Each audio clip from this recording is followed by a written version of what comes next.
नमस्कार। मेरा नाम पूनम अग्रवाल है। एक्सप्लेन एक्स में आपका स्वागत है। जैसे कि मैंने ट्वीट किया था कि मैं जल्द ही एक वीडियो बनाऊंगी इलेक्टोरल बॉन्ड्स के ऊपर, तो लीजिए आपके सामने हूँ इलेक्टोरल बॉन्ड्स एक्चुअल पेपर के साथ। तो ये इलेक्टोरल बॉन्ड ऐसे दिखता है। ये एक पेपर की तरह है, प्रॉमिसरी नोट भी आप कह सकते हैं, जिसमें आप देख सकते हैं तारीख जो कि यहाँ पर लिखी हुई है 15 अप्रैल 2018। एंड ये जो पर्टिकुलर बॉन्ड है ये मैंने खरीदा था क्विंट में। जब मैं क्विंट में काम करती थी उस समय मैंने ये बॉन्ड खरीदा था 5 अप्रैल 2018 में स्टेट बैंक ऑफ इंडिया में जाकर। स्टेट बैंक ऑफ इंडिया जो कि दिल्ली में है, पार्लियामेंट स्ट्रीट में, वहां पर मैंने ये पहला बॉन्ड खरीदा था। और मैं इस देश में पहली जर्नलिस्ट हूँ जिसने ये बॉन्ड खरीदा था। और सिर्फ एक नहीं बल्कि मैंने दो बॉन्ड्स खरीदे थे। दूसरा बॉन्ड मैंने 9 अप्रैल 2018 में खरीदा था और आप देख सकते हैं उसका डेट भी यहाँ लिखा है। इसके पहले कि मैं इस बारे में जाऊं बताऊं कि कैसे क्या हिडन नंबर, छुपा हुआ जो नंबर है वो कहाँ दिखता है, पहले मैं आपको थोड़ा इस बॉन्ड के बारे में बता दूं। ये बॉन्ड 1,000 रुपए का है।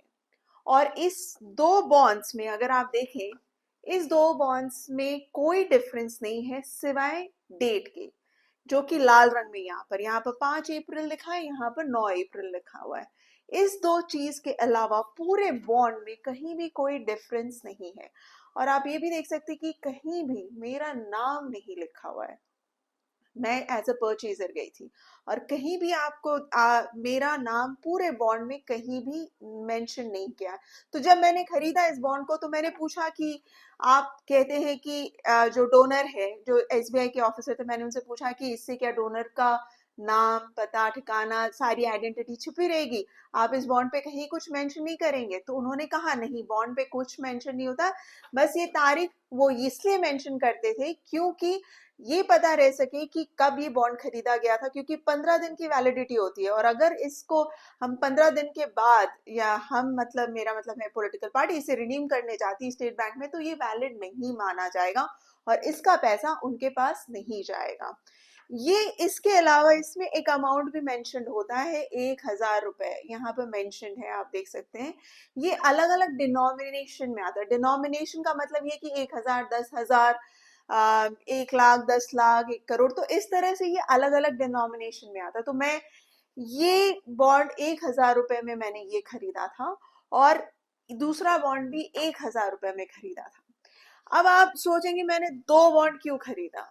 जब मैं क्विंट में काम करती थी उस समय ये दो बॉन्ड्स मैंने इसलिए खरीदे क्योंकि पहला बॉन्ड जब मैंने खरीदा 5 तारीख को, तो जाहिर सी बात है कि मैंने भी सोचा, मेरे जो एडिटर्स थे वहां पर उन्होंने भी सोचा कि इसमें तो कुछ भी मेंशन नहीं है, यानी कि एक्चुअली में डोनर का नाम, पता, ठिकाना सब छुपा हुआ रहता है। सिर्फ केवाईसी का प्रोसेस मैंने फॉलो किया था, जो कि पैन नंबर, आधार नंबर, तो वो बैंक के रजिस्ट्री में मेंशन होकर पड़ा हुआ रहेगा, लेकिन इसके आगे किसी को कुछ पता नहीं चलेगा। बट ऐसा नहीं है। तो जब ये बॉन्ड लेकर आई तो ऑफ कोर्स डिस्कशन हुआ मेरे एडिटर के साथ कि क्यों ना हम इसका एक फोरेंसिक टेस्ट कराएं, पता तो करें कि आखिर ये पेपर क्या प्लेन शीट ऑफ पेपर है या इसमें किसी और तरह का वाटरमार्क या कुछ और भी है। तो इसका एक फोरेंसिक टेस्ट हमने फिर करवाया, वो भी उस फोरेंसिक टेस्ट का भी मेरे पास रिपोर्ट है और उसके बेसिस पे मैंने क्विंट में ही रिपोर्टिंग की थी। ये है उसका जो फोरेंसिक टेस्ट का रिपोर्ट है। इस रिपोर्ट में ये आप देख सकते हैं काफी पन्नों का। इस रिपोर्ट में उन्होंने क्लियरली मेंशन किया कि अल्ट्रा वायलेट रे के नीचे अगर आप बॉन्ड को देखें तो उसमें छुपा हुआ नंबर है। इस नंबर को आप दिन की रोशनी में नहीं देख सकते। ये नंबर आप यहाँ पर देख रहे हैं, कहीं कुछ दिखाई नहीं दे रहा होगा आपको, बट ये जब आप अल्ट्रा वायलेट रे में देखेंगे तो ये दिखेगा। इसके अलावा उन्होंने ये भी कहा कि और भी बहुत सारे वाटरमार्क हैं इसके अंदर, सिर्फ ये नहीं है, लेकिन सीरियल नंबर, इस तरह के वाटरमार्क देख सकते हैं इसमें मेंशन है, जो कि वो आपको ऐसे रोशनी में नहीं दिखाई देगा, लेकिन ये जो सीरियल नंबर है वो आपको अल्ट्रा वायलेट रे में दिखेगा। अब मैं आपको दिखाती हूँ कि ये बॉन्ड में जो नंबर है वो कहाँ पर है। ये सीरियल नंबर ये है। मेरे पास एक अल्ट्रा वायलेट रे वाला टॉर्च जो कि आपको अमेजोन पे मिल जाएगा आसानी से। और ये रहा बॉन्ड। ये बॉन्ड मैंने 5 तारीख को खरीदा। तो ये जो नंबर है यहाँ पर छुपा हुआ है। अगर आप देख सकते हैं, मैं थोड़ा और नजदीक में लाकर आपको दिखाने की कोशिश करती हूँ। ये देखिए यहाँ पर ये नंबर 012101। तो ये बॉन्ड जो मैंने खरीदा था 5 तारीख को, उसमें ये नंबर आपका मेंशन है। तो ये नंबर आप देख रहे हैं अल्ट्रावायलेट रे में दिख रहा है, लेकिन ऐसे आप देखिए ये नंबर कहीं भी नहीं दिखेगा, किसी हाल में नहीं दिखेगा। लेकिन रे के अल्ट्रावायलेट रे में आपको बकायदा ये नंबर आसानी से दिख जाएगा। तो जैसे ही मैंने ये बॉन्ड का ये नंबर ये खरीदा, तो जाहिर सी बात है कि फिर उसके बाद और भी क्वेश्चन उठे कि आखिर ये नंबर जब एक में मेंशन्ड है तो कैसे हमें पता चले कि ये यूनिक नंबर है और ये नंबर सेम नंबर नहीं है, यूनिक है। क्योंकि अगर अलग अलग है तभी इसका मतलब है, नहीं तो ये किसी तरह का एक सीरियल नंबर भी हो सकता है। तो उसके कारण मैंने दूसरा बॉन्ड खरीदा 9 तारीख को। अब ये प्रूफ करना तो जरूरी है कि ये यूनिक नंबर है। तो जब मैंने दूसरा बॉन्ड खरीदा तो वो भी आप देख सकते हैं, इसमें अल्ट्रावायलेट रे में ये दूसरा नंबर यहाँ पर दिख रहा है। ये देखिए यहाँ पर मेंशन है।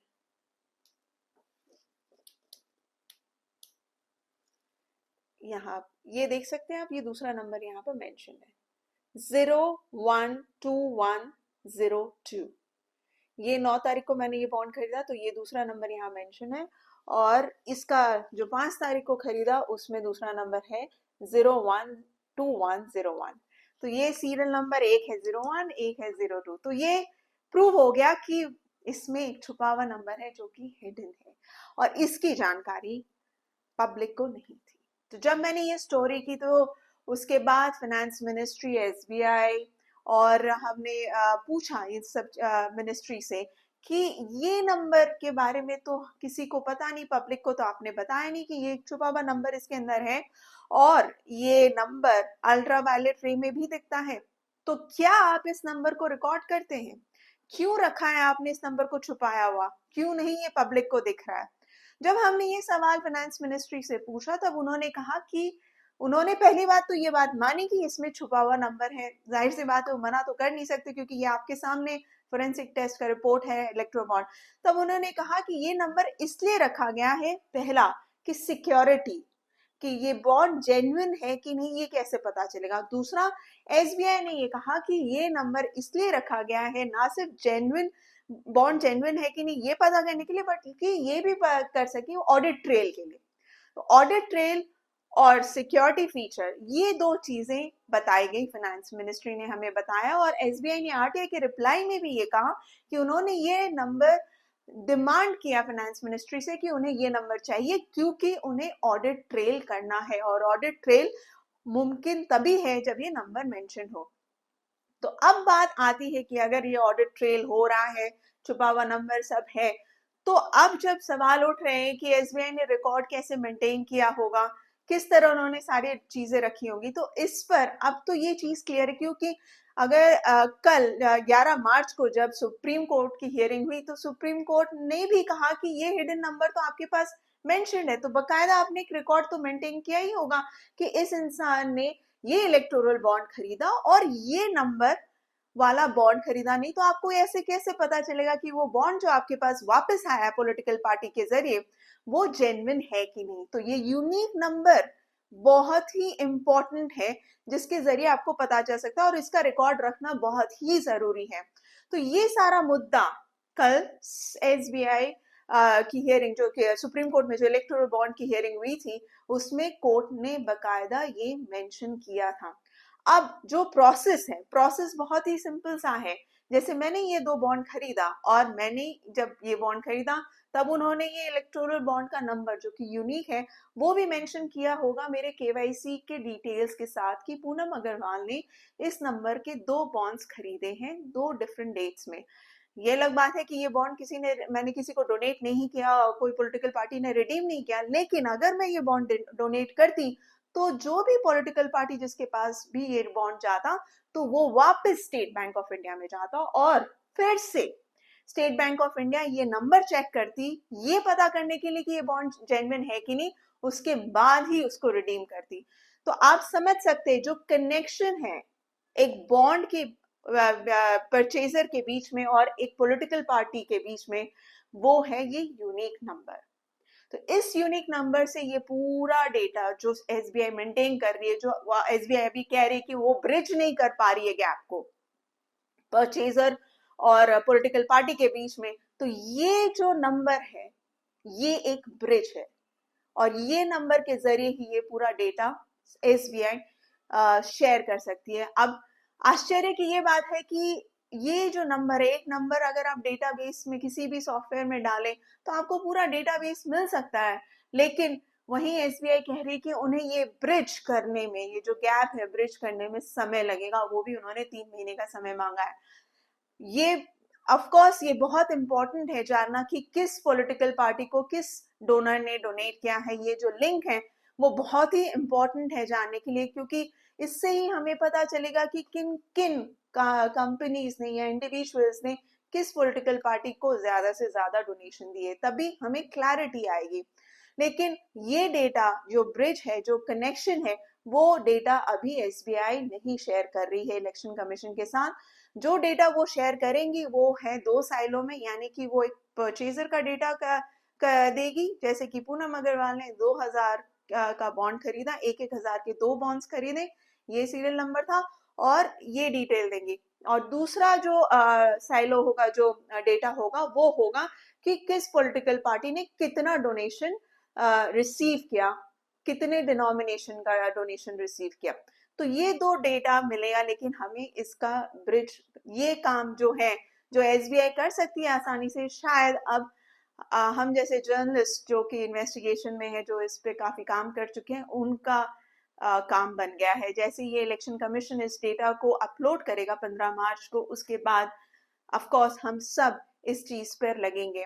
एक चीज और मैं बता दूं, जब ये इलेक्टोरल बॉन्ड, ये जो हिडन नंबर वाली चीज जो हमारे सामने आई, तब मैंने उस समय आरबीआई के एक senior farmer senior RBI officer से बात की थी। उन्होंने मुझे ये कहा कि ये जो फीचर है, ये फीचर उन्होंने जीवन में पहली बार देखा है। उन्होंने कहा ऐसा फीचर हमारी करेंसी में भी नहीं है, या यानी कि हमारे जो नोट है उसमें भी ये फीचर नहीं मौजूद है। तो ये एक अलग ही फीचर हिडन नंबर का, जो कि सिर्फ अल्ट्रा वायलेट रे में दिखता है, वो उन्होंने पहली बार देखा। तो आश्चर्य की बात है कि ये फीचर यूज करने के लिए सरकार ने कितना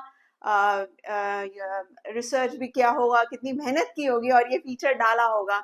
अब पर्पस तो क्लियर है, इससे तो वो पूरा ट्रैक कर ही सकते हैं कि किस डोनर ने कितना डोनेशन दिया और किसको डोनेशन गया। ये रिकॉर्ड एसबीआई के पास तो बकायदा है ही, और वो पूरा रिकॉर्ड रख रही है। अब आपके ऊपर है, ये डिसीजन आपको लेना है, ये डिसाइड आपको करना है कि ये अगर एसबीआई के पास है तो सरकार के पास जाना कितना मुश्किल है।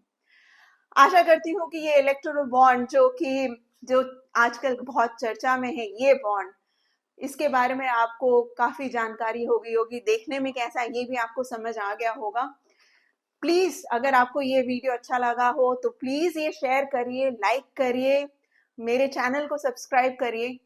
इसी तरह आपका सपोर्ट मिलता रहे मुझे पूरी उम्मीद है। Thank you so much for watching.